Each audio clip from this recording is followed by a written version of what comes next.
All right, guys, good morning. Good morning to you. It is Tuesday, July 28th, 2020, and we are on the second day of talking about family this week. We're going to focus all of our conversations this week around the topic of family, and today's title is Your Presence is the Best Present.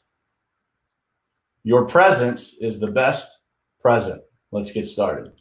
It is ultimately important for you to look at your goals, truly what you want to do in your life, and then look at the people who you spend the most time with in your life and figure out if that lines up.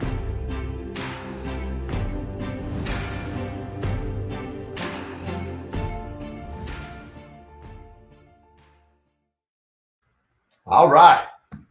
So good morning to everybody.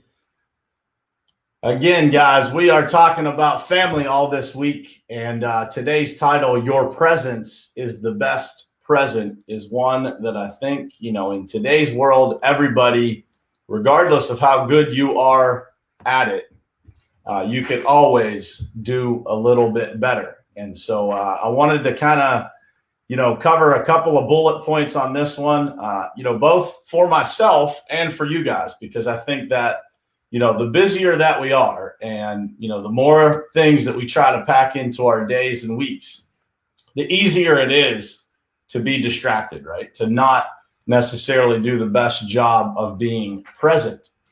And so, as I was thinking through this morning, I wrote down some notes that I'm going to cover with you guys. But first, I want to say good morning to some folks. What's happening, Darren Ridenour? What's happening, Dayton? Good morning, Clayton. Chris Filippelli, Mr. Callaway, our special guest this tomorrow morning at 7:30. That man is getting up at 4:30 in the morning to share some knowledge with you guys. So I appreciate that highly, and I guarantee you guys don't want to miss that one. That is for sure. Christina, good morning. My wife is on here. Love you, babe. Jared, Bob Kopesky, Jeff Baker, good morning. Mark Forelli, thank you guys for being here. I really appreciate it. So, as I was taking notes this morning, here's some of what I came up with. Being 100% present where you are it's not only the most effective use of your time, but it's also just the right thing to do, right? I think that we would all agree that if we were able to execute on this all the time, if you were able to be present all the time, then that would be the most effective use of your time. So if you are at work and you're spending 8 hours at work, you should be solely focused on work, because as you introduce distractions into your world, those things get a little bit more difficult to be successful at, whether it's work, whether it's family, your children, whatever it is. If you are present where you are, you're going to have the most effective use of your time and the most impact, right?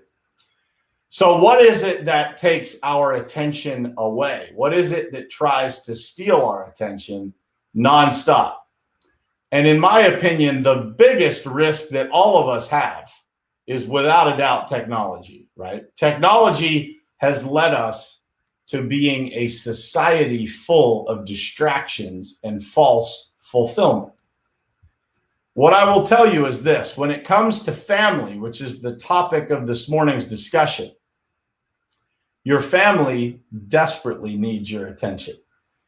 We see in the world every single day, people that grow up in tough situations, and the percentage chances that things don't go well for those people.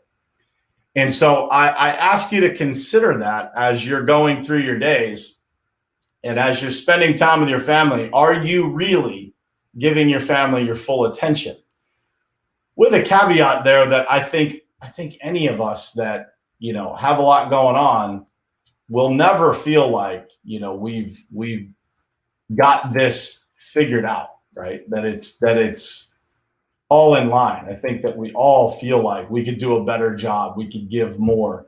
We could be more present, right? Good morning, Alberta, Amanda, Bruce, Pulver, my man. Good morning, Carla. Thank you guys for being here. I appreciate it. Your phone and technology, without a doubt, in my opinion, you guys might disagree, but is the greatest risk to you not being present where you are. We all find ourselves distracted by social media, notifications on our phone, text messages, emails, news updates, goes on and on and on and on, right? And so how do we combat that?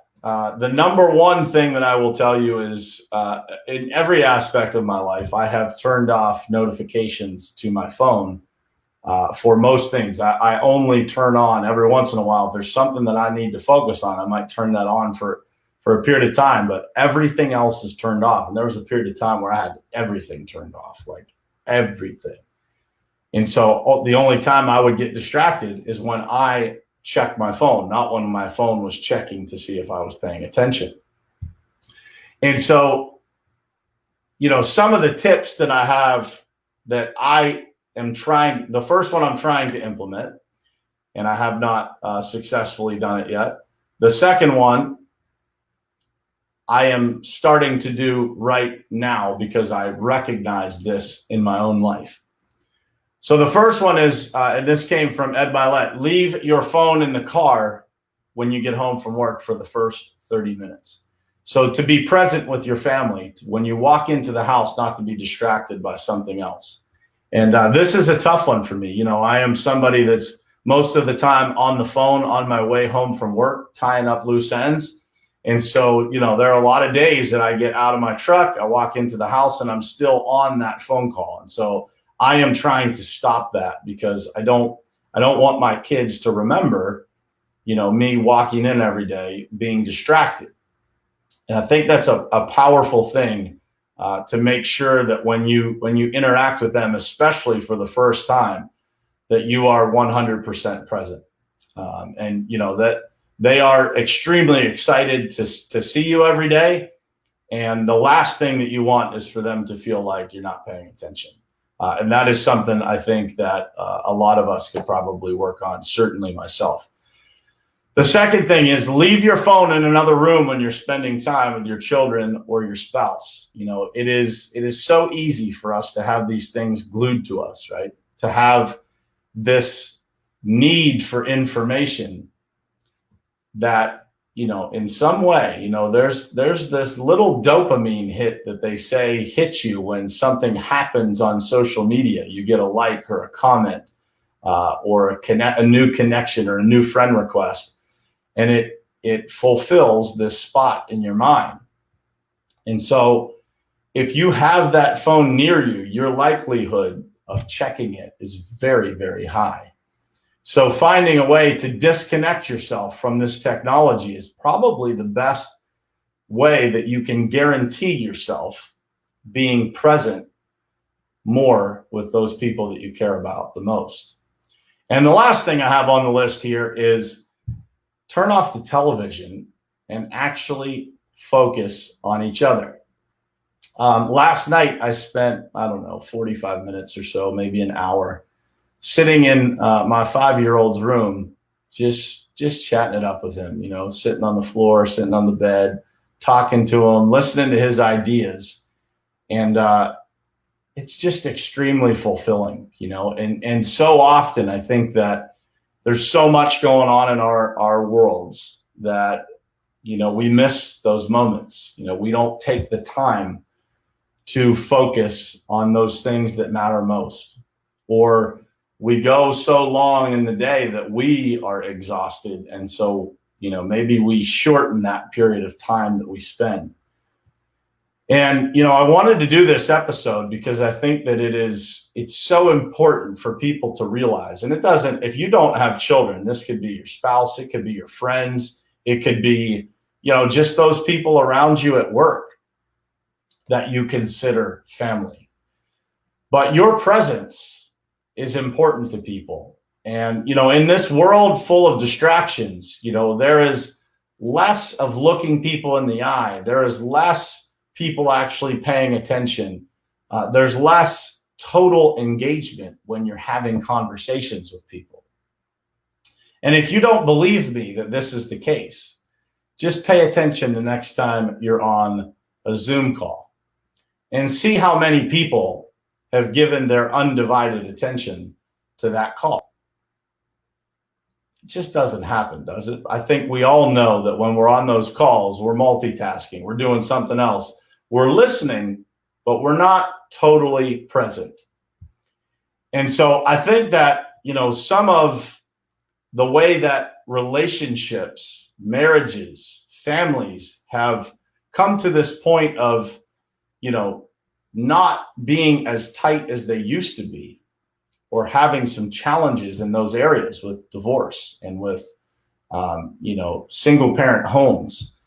I think it starts with, being present, actually staying present to hear people, to actually listen to what people have to say, to being 100% present in those situations where people really need you to listen. And, for me, I always look at our children, our youth, as the way to solve any problem. And so I think that if today we could somehow flip a switch and get every parent to be a little bit more present, to get every adult that's interacting with each other to be a little more focused on what's in front of them instead of the distractions that exist in all of our lives, I think that we would have a much better world very quickly, because people want to feel heard. They want to feel important. They want to have your undivided attention. So I ask you to think about that, with your family. Maybe it's with your parents or your brother or your sister, your aunts, uncles, cousins, whatever it is. When you are around people, and I'm guilty of this, by the way, that's part of the reason why I wanted to talk about it, is we all need to do a better job of being present and not allowing those distractions, because one of the quotes that I use all the time when I'm coaching people is, sometimes in life, you have to slow down to speed up. And I think this is a great example of that, right? Is, being present, taking the time to completely unplug from something else that, maybe you are hesitant to do that because you feel like you might be productive in that other thing. Like you're taking things off your plate. You're chopping off your to-do list and something else while you're spending time with your family or while you're doing something else. But the reality, guys, is this: if you are 100% present where you are, again, it is not only the most effective use of your time, but it's also just the right thing to do. And I think that our families will appreciate that effort.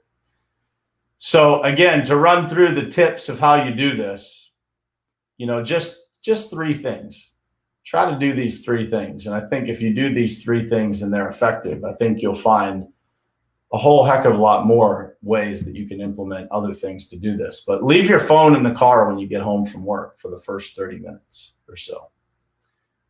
Focus solely on your family. When you walk in the door, be focused on those people that are looking back at you excited. Leave your phone in another room when you're spending time with your family, with your children or your spouse, or even people that come and visit your house, your friends or family. Try to get rid of your phone while they're there. We didn't have that stuff when I was growing up. We had a phone on the wall, but nobody had phones sitting next to them that they were on the whole time. And last but not least, turn off the television, turn off the internet, turn off the technology, and really focus on each other. What I see in today's world is that when we do that, you see it happen sometimes at dinner. Every once in a while, you go to a dinner with a group of people and somebody in the group is really focused on not having phones at dinner. And it's really hard for people to do, right? It's really hard for people to put their phone away just for an entire dinner, right? Which is not very long. It's not a very long period of time. But I think that if we can start to do those things and we can focus on truly being present as often as we can and not having, a million distractions taking us away from what matters most, I really think that we can make an impact on families. an impact on the people around us. And as we make an impact on our own family, I think that cascades to other people, right? Those little ones that see you being present are much more likely to be present themselves and to listen to other people and to model that behavior. And that spreads out into the world. And that, friends, is how we make the world a little bit better place one day at a time. It's just, doing the right things, paying attention to those things that we can do better, and coming up with ways, tactical ways that we can actually do that. And I think it's pretty simple, but difficult, right? Very simple, but very difficult. And so I would ask you to think about how you can do that and how you can set that example and how you can have this same conversation. If you guys are in a position of influence, have this conversation with your teams, with your staff, and make sure that they're doing that. Make sure that you're not creating an environment where people feel the need to be distracted all the time. People are much more effective and exceptional at their job when they have that feeling of fulfillment, true fulfillment at home. So think about that as you go into this Tuesday, and think about how you can implement it into your work life, into your personal life. And I think one day at a time. It's difficult to work on all of these things, but it's easier than you think as well. It's not meant to be easy, but it is pretty simple if you think about it. If you start writing this down, those of you who use a planner every day and write your goals down, if you start writing this down every day, be more present, be more present, be more present. You can get as detailed as you want. You will start to see yourself making that happen. So Harmony says, we all used to go out on the porch and snap beans while we talk. 3 generations on one front porch. Summer evening, fireflies, the whole thing.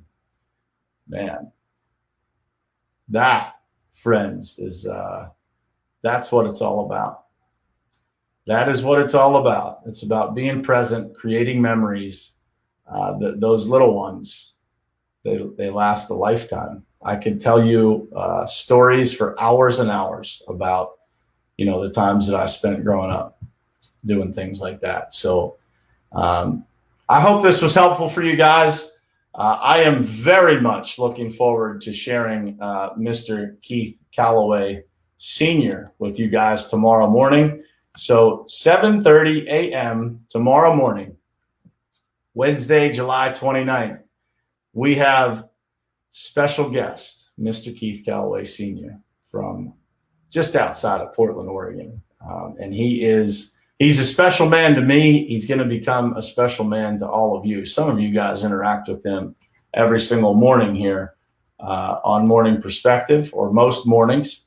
But tomorrow morning is going to be special. We're going to dig into family. We're going to dig into faith, the idea of faith, and how that, makes a difference in his life, in my life. And so I hope you guys will join us here, because I think it's going to be a really special episode. It'll definitely be special for me. So I hope you guys will join me tomorrow morning, same place, same time, right here on Morning Perspective. I'll see you tomorrow morning. Love you guys.